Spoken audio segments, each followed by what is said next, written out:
السلام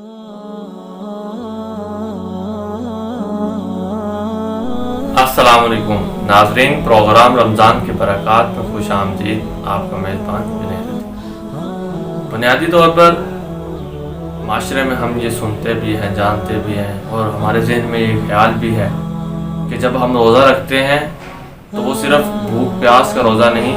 بلکہ ہمارے کان کا، ہماری آنکھوں کا، ہماری زبان کا بھی روزہ ہے۔ یعنی جب بندہ روزے سے ہوتا ہے تو اسے نہ جھوٹ بولنا چاہیے، نہ غیبت کرنی چاہیے، نہ کسی کی غیبت سننی چاہیے، اور نہ ہی کوئی اور گناہ میں ملوث ہونا چاہیے۔ اور ہم یہ سوچتے ہیں کہ ان کاموں سے روزہ ٹوٹ جاتا ہے، لیکن اکثر اوقات جب روزہ ٹوٹنے کی بات ہو رہی ہوتی ہے تو اس میں یہ بات نہیں ہوتی کہ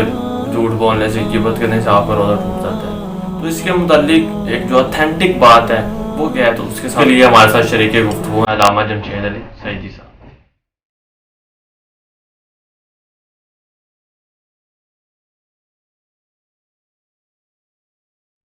بسم اللہ الرحمن الرحیم۔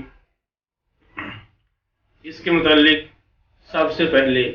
میں یہ عرض کرتا ہوں کہ جو روزے کی فرضیت کا مقصد ہے وہ یہ ہے کہ مسلمان کو، صاحب ایمان کو متقی اور پرہیزگار بنانا، جیسا کہ سورہ بقرہ کے اندر اللہ رب العالمین نے ارشاد فرمایا، یا ایھا الذین آمنوا کتب علیکم الصیام کما کتب علی الذین من قبلکم لعلکم تتقون۔ کیا ایمان والو، تم پر روزے فرض کیے گئے جیسا کہ تم سے پہلے لوگوں پر فرض کیے گئے، اور اس کی فرضیت کا مقصد یہ ہے لعلکم تتقون، تاکہ تم پرہیزگار اور متقی لوگ بن جاؤ۔ تو پتہ یہ چلتا ہے روزہ فرض کرنے کا مقصد یہی ہے کہ مسلمان کے اندر تقوی و طہارت کی دولت آ جائے، اور یہ تبھی آئے گی جب انسان روزے کی حالت میں فحش باتوں سے، جھوٹ سے، غیبت سے خود کو محفوظ رکھے، پھر ہی روزے کا مقصد کما حق ہو انسان حاصل کر پاتا ہے۔ اگر روزہ رکھ کر اپنے وہی معاملات جاری رکھے، یعنی جھوٹ بھی بولتا رہے، غیبت بھی کرتا رہے، چغلی بھی کرتا رہے، اور فحش بے حیائی کی باتوں سے باز نہ آئے، تو پھر وہ روزے کی جو فرضیت کا مقصد ہے تو وہ فوت ہو جاتا ہے۔ اس کی میں وضاحت صحیح بخاری کی روشنی میں کرتا ہوں، جو امام بخاری علیہ رحمہ نے اپنی بخاری کے اندر ایک باب باندھا ہے کہ باب من لم یدع قول الزور والعمل بہ فی الصوم، کہ ایسا بندہ جو روزے کی حالت میں جھوٹ اور جھوٹے کام نہ چھوڑے، اس روزے کی کیا شرعی حیثیت ہے۔ تو اس کے متعلق امام بخاری علیہ رحمہ روایت لے کر آئے ہیں، جس کو حضرت سیدنا ابو ہریرہ رضی اللہ تعالی عنہ بیان کرتے ہیں کہ قال رسول اللہ صلی اللہ علیہ وسلم، کہ رسول اللہ صلی اللہ علیہ وسلم نے ارشاد فرمایا کہ جو بندہ اپنے جھوٹ کو اور جھوٹے عمل کو نہیں چھوڑتا، فلیس للہ حاجۃ فی ان یدع طعامہ و شرابہ، پھر اللہ رب العالمین کو کوئی حاجت، کوئی ضرورت نہیں ہوتی اس کے کھانے کو چھوڑ دینے کی اور اس کے پینے کو چھوڑ دینے کی۔ یعنی اگر کوئی بندہ جھوٹ اور برا عمل یا جھوٹا عمل نہیں چھوڑتا تو اللہ رب العالمین کو پھر ایسے بندے کی کوئی ضرورت، اس کے روزے کی کوئی حاجت نہیں ہوتی جو اپنا کھانا پینا چھوڑ دے، اس کے کھانے پینے کے چھوڑنے کی اللہ رب العالمین کو کوئی ضرورت نہیں ہوتی۔ اب یہ تو امام بخاری علیہ رحمہ نے روایت کیا، اور بھی کتب حدیث کے اندر ہے، سیاستہ کی اور کتابوں میں بھی ہے۔ اب اس کی روشنی میں یہ میں عرض کرتا چلوں کہ اس سے تو واضح پتہ چلتا ہے کہ جو بندہ روزے کی حالت میں جھوٹ بولتا ہے، غیبت کرتا ہے، چغلی کرتا ہے، فحش باتیں کرتا ہے، بد زبانی سے باز نہیں آتا تو اور رکھتا پھر روزہ ہے، تو ایسے روزہ داروں کے بارے میں یہ فرمایا گیا کہ اس کے روزوں کی اللہ تعالیٰ کو کوئی ضرورت نہیں ہوتی۔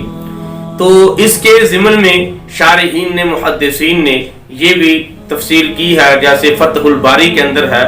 اس کا مطلب یہ ہے کہ روزے کی حالت میں جو بندہ جھوٹ بولتا ہے، غیبت کرتا ہے یا برے عمل کرتا ہے، تو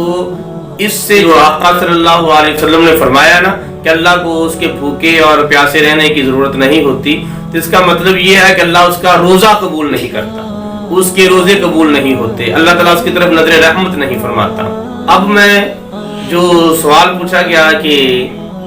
روزے کی حالت میں اگر کوئی بندہ جھوٹ بولتا ہے یا غیبت کرتا ہے، چغلی کرتا ہے یا برے عمل سے باز نہیں آتا، تو اس کے روزے کی کیا شرعی حیثیت ہے؟ روزہ ٹوٹ جاتا ہے یا نہیں ٹوٹ جاتا؟ تو اس کے بارے میں یہ کہوں گا کہ جیسا علامہ بدر الدین عینی علیہ رحمہ نے اپنی عمدۃ القاری کے اندر، یعنی اس حدیث کی تشریح کے اندر جو لکھا ہے وہ یہ کہ جمہور علماء کے نزدیک جھوٹ بولنے سے یا غیبت کرنے سے روزہ نہیں ٹوٹتا، لیکن ان کا چھوڑنا بہت ضروری ہوتا ہے، پھر جا کے بندہ روزے کے جو فیوز و برکات ہیں وہ حاصل کر پاتا ہے۔ لیکن کچھ علماء کے نزدیک جھوٹ بولنے سے، غیبت کرنے سے روزہ ٹوٹ جاتا ہے، یہ عمدۃ القاری کے اندر بیان کیا گیا۔ لیکن اس بات کو ہمیں اپنے ذہنوں میں رکھنا چاہیے اور اس بات کو اہمیت دینی چاہیے کہ روزے کا جو مقصد ہے وہ ہمیں ان باتوں کو چھڑانا ہے، ہمیں بری عادتوں سے بچنا ہے، اور روزہ رکھ کر جھوٹ اور غیبت سے، چغلی سے، بے حیائی سے بچنا بہت ہی زیادہ ضروری ہے، پھر جا کر بندہ روزے کے مقصد کو پاتا ہے۔